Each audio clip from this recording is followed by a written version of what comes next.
دریائے سوات میں مختلف مقامات پر سیلابی ریلے کئی افراد کو بہا لے گئے۔ سرچ آپریشن میں 3 افراد کو بچا لیا گیا۔ ریسکیو ذرائع کے مطابق 10 افراد کی لاشیں نکال لی گئیں۔ متاثرہ فیملی کا کہنا ہے ریسکیو اہلکار پہنچے تو مطلوبہ سامان موجود نہیں تھا۔ ضلعی انتظامیہ کی شہریوں کو دریا سے دور رہنے کی ہدایت۔ لوئر دیر میں بھی خزانہ پاس کے قریب دریا میں 4 افراد ڈوب گئے، 2 بچے اور 2 خواتین شامل۔ وزیر اعظم کا سوات میں سیلابی ریلے میں سیاحوں کی اموات پر گہرے دکھ اور رنج کا اظہار۔ ضلعی انتظامیہ سے رپورٹ طلب کر لی، ریسکیو اہلکاروں کو ہر ممکن مدد کی ہدایت۔ مونسون بارشوں سے ملک بھر میں حادثات، 16 افراد جان کی بازی سے گئے، کئی افراد زخمی۔ پنجاب کے مختلف علاقوں میں بارش، لاہور میں بوندا باندی، موسم خوشگوار ہو گیا۔ ڈسکہ میں نشیبی علاقے زیر آب، سڑکیں ندی نالوں کا منظر پیش کرنے لگیں۔ خیبر پختونخوا کے بھی مختلف علاقوں میں بارش، بالائی علاقوں میں طغیانی اور لینڈ سلائیڈنگ کا خدشہ۔ کراچی میں صبح سے بارش کا سلسلہ جاری۔ سرجانی، کورنگی، ابراہیم حیدری کے اطراف میں بارش کے بعد موسم خوشگوار۔ صدر، شارع فیصل، ایئرپورٹ، ملیر، کورنگی اور ڈیفنس کے علاقوں میں بھی بادل کھل کر برسے۔ کئی نشیبی علاقے زیر آب آ گئے۔ بارش کے بعد بجلی کا بڑا بریک ڈاؤن، 300 فیڈرز پر بجلی تاحال معطل۔ حیدرآباد اور گردونوا میں بارش، مدرسے کی چھت گرنے سے 2 طالب علم جاں بحق۔ میر پور خاص، سکھر اور روڑی میں بھی بادل برس پڑے۔ میر پور خاص میں سندڑی کی دوسو نہر میں 100 فٹ چوڑا شگاف پڑ گیا۔ 4 دیہات میں پانی داخل، سینکڑوں فصلیں زیر آب۔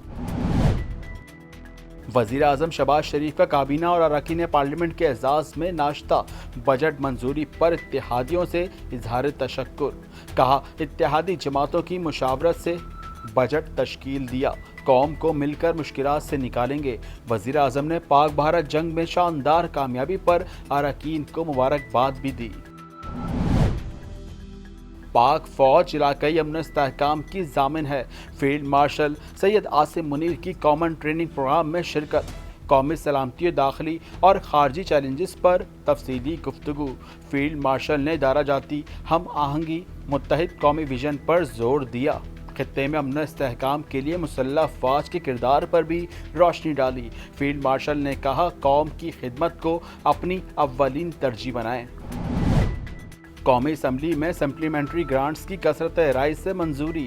اپوزیشن اراکین کی شدید نعرے بازی اور شور شرابہ، ایجنڈے کی کاپیاں پھاڑ دیں۔ اجلاس غیر معینہ مدت تک ملتوی۔ سندھ حکومت کا مزید الیکٹرک گاڑیاں اور ہائیبرڈ بسز خریدنے کا فیصلہ۔ سینئر وزیر شرجیل میمن کی زیر صدارت محکمہ ٹرانسپورٹس کا اجلاس۔ شرجیل میمن نے کہا آئندہ چند ماہ کے اندر ڈبل ڈیکر بسز کے ساتھ ساتھ مزید بسیں کراچی کی سڑکوں پر ہوں گی۔ یلو لائن منصوبے کے مختلف پیکیجز پر تعمیری سرگرمیاں تیز کر دی گئی ہیں۔ امریکی صدر ڈونلڈ ٹرمپ کہتے ہیں امریکی طیاروں نے ایرانی اہداف کو مکمل تباہ کیا۔